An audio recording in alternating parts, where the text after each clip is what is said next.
Yun sir, batay po sa kwento na ng aking pamangkin at siya po yung nagsundo sa airport at hinatid po sa Tayabas. Opo. Galing po silang Japan yung mag-ina. Pagdating po nila sa Tayabas noong February 19, doon po sila tumuloy sa panganay naming kapatid, Opo. kay Ate Ligaya. Tapos po, nung gabi, dahil sa maliit po yung kwarto ng bahay nila, doon po natulog sa kabilang kwarto sa anak. Pagising raw po nung pamangking ko, kinabukasan, wala na raw po yung mag-ina kasi sabi raw po ni Ate Ligaya, bumalik na raw po ng Japan. Nagpahatid po sa crossing sa Tayabas. Tayabas, Quezon po. Oo.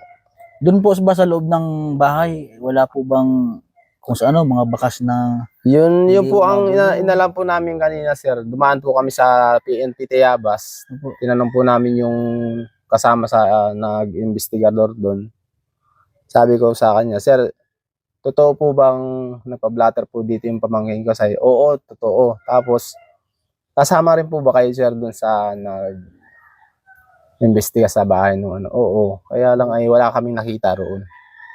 Doon sa loob po ng... Tapos wala rin pong naabutan na yung may-ari ng bahay. Si Ate Ligaya at saka yung Charlie. Hindi niyo po na na pagtanungan yung may-ari ng bahay? si Charlie. Wala po kasing tao doon. Sabi nung ay hindi na po kami tumuloy din sa bahay. Sa bahay po na yun. So, ilang linggo na po nawala? February, ang nakita ko po dun sa February 21, nalaman ko po, sir, tumawag sa akin yung pamangkin ko, March 9. March 9. Opo. Pero sabi ng pamangkin ko, nalaman din lang daw niya. At kasi umuwi na rin siya ng Maynila, nalaman niya na March 1 niya nalaman na talagang wala ng kontak. Wala po kayong alam doon kung ano po ang... Palagay niyo po, may ibang motibo ba sa kung ano bang... Wala pa naman po kaming sinasabing gano'n na nangyari. Kasi baka po nagbakasyon lang yung mag-ina kung saan. Tinatry nyo bang matawagan? Tinatry po namin pero wala po talagang... Nagre-ring po yung cellphone? Minsan nagre-ring po tapos minsan wala na po. Yun. Huling communication po namin sa chat, February 23. February 23, March na po ngayon. Oo, kaya medyo nag-aalala. Sobrang pag-aalala na rin po namin lahat po kami dito, na alarma na rin po kung nasaan ba yung kapatid na. Kasi ito po mga kabayan, kinontent ko lang po ito dahil gusto rin po natin makatulong o makapanood po sa mga kapanood po nito. Paki-share po ako kung sa ano pong pangalan yung kapatid.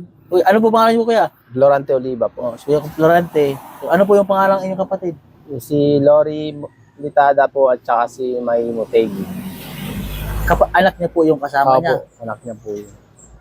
So para matulungan po natin sila na mahanap po yung kanyang kapatid at pamangkin niyo po, na kung ano po yung matutulong natin sa social media po, ay pakikalat po ako ng video, pakishare po ako para kung mapanood man po nila to, para mag-message po kayo sa kila kuya dahil nag-aalala po sila para po sa inyo.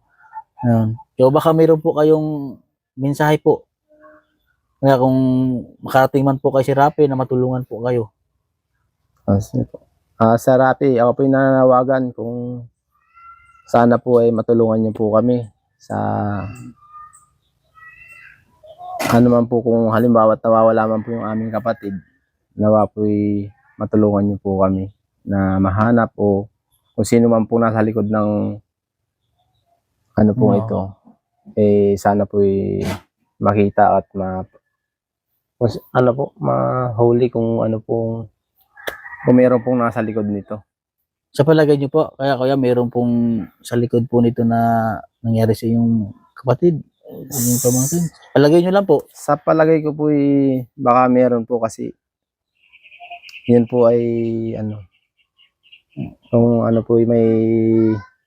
Wala ba siyang yung dating kinakasama? Wala naman po. Ang ano lang po nun dito, kaya po yun umuwi dito, is bibili po na siya ng bahay at lote. Dito po? Dito po mismo sa inyo? Dito po sa bayan ng San Narciso.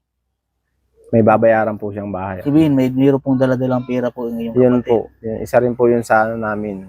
baka isa rin po yung naging daan ng Montego, kaya sila ay Opo. Dahil po, alam ba, kung sa bahay po na kanilang pinagtuluyan, kung mayroon pong nakatiktik po doon, siyempre galing po sa abroad yung inyong kapatid. Na ganun po yung nangyari. Sa palagay niyo po kaya may case na ganun? Yun din po sir ang palaisipan sa amin sir eh. Pero isa na rin po yung sa iniisip namin sir. Sana po ba kayo nakalapit kaya na kaya makatulong po sa inyo? Na ano na rin po ako sir kay Sir PV Baconyo sa Nakalapit na rin po sa kayo News doon. TV. Wala pang update, wala pang balita. Wala pa rin po.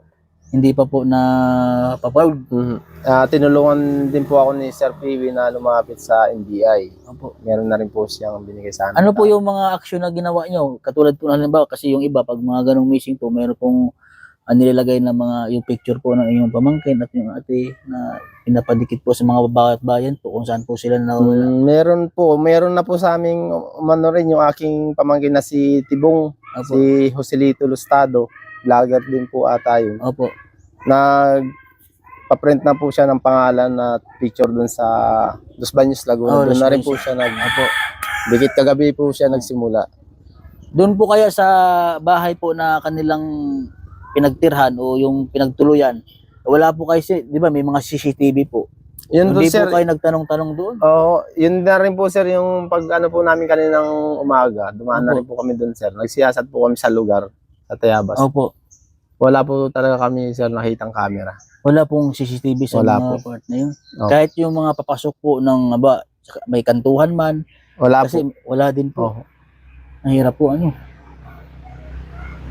So yung loob po ba ng kwarto nila ay napakailaman na po yun. Kasi pag yun ay kung Hindi ko po sir ano po at kasi yung lugar po ng hindi ko po alam hindi, sir yung pangyayari bahay. po na hindi agad kayo nakapunta doon sa bahay Oo, na hindi ko pinagtuluyan po. nila. Yan po, ano. Yan. Sana po ay mga kababayan, sa mga makapanood po nito sa Facebook page ko at sa YouTube, paki-share po ako para makatulong din po kay Kuya dahil nag-aalala na po sila dito. Ilan po ba kayo magkapatid, Kuya? Ano po kami sir, marami rin po. Marami. So yun po yung kapatid yung naka-abroad. Opo. Yan. So yun po at sana matulungan po natin sila na mahanap po yung kapatid. At kung sa kapatid po ni Kuya, kung mapanood nyo man po ito, sana po ay mag-message po kayo sa kanila at kasi nag-aalala po siya para sa inyo. Hinahanap po kayo dito po sa Quezon.